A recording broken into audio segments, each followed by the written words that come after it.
So, guys, until now, you have seen that we have been talking about the metabolism in which an organic moiety like glucose is used as the major metabolic component or major metabolic moiety or compound. It's the oxidation of glucose which gives rise to the production of energy, or oxidation of, for instance, other organic moieties. But the life on earth is so diverse that there are many other ways also through which the living organisms can get energy. And more strikingly, they can get energy from inorganic moieties also. They can get energy by the oxidation of as simple an element as what we say the hydrogen or iron or sulfur or ammonia. I mean, you name it. There is whole sort of diversity as far as the modes of metabolism are concerned, as far as the main oxidizing molecule is concerned. And this also then gives rise to the possibility of diversity of life, not only on earth, it might be because of this reason that there is so much ways that energy can be obtained from different compounds, from different elements. Might be life is also not only unique to our land, the earth. And in coming topics, we will be talking about this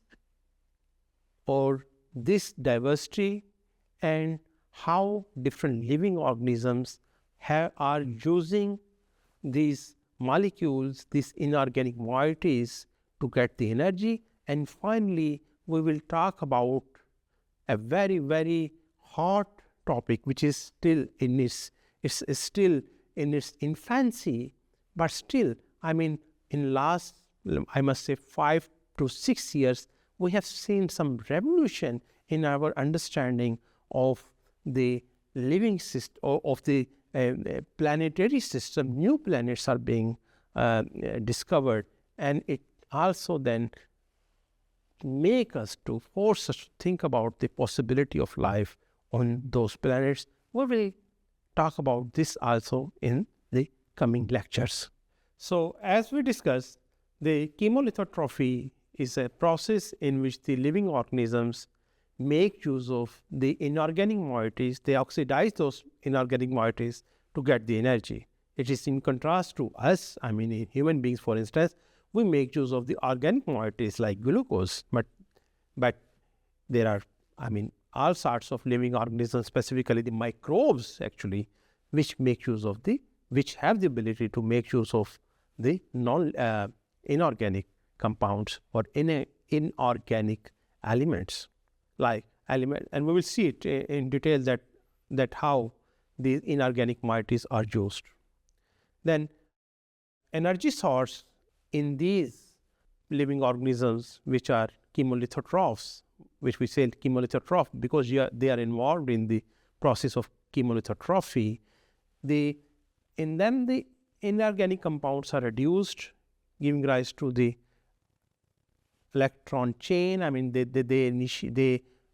donate the electrons which are used in the ETC on electron transport chain, which eventually is utilized for the formation of the energy. The electron acceptors usually is oxygen. It can also be a sulfate or nitrate. The common electron donors are, I mean, there are many inorganic compounds or moieties which can be used as the electron donors. It can be hydrogen, it can be iron, it can be sulfur, it can be methane, and so on and so forth. There's a whole lot of inorganic compounds which can be used for the donation of the electrons. Many of these chemolithotrophs are autotrophs also, because they can utilize the Kelvin cycle for the fixation of carbon dioxide.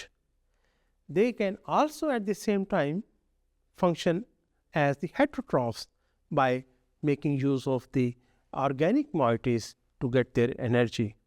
The Kelvin cycle is very energy demanding. It requires ATP, it requires the transportation of electrons, so it's a very energy consuming phenomena. Energy yield from the chemolithotroph or this process of chemolithotrophy is not as efficient as you see in the organism which make use of the organic moiety as the main electron donors. For instance, in us, where in the process of glycolysis, the glucose is used as the major moiety. In these living organisms or microbes where iron or sulfur or other inorganic moieties are used, the energy being produced is much less. And as a result of this, they have to consume more and more and more inorganic compounds, and which of course have some ecological consequences also. So if we summarize it, that this utilization of the inorganic moieties to carry out the energy production, it has some real ecological significance. It plays important role in changing or in balancing the nutrients present in our ecosystem. It also plays important role in the flow of energy in the ecosystem. Also, it also tells us about the diversity of the microorganisms which is present all around our globe.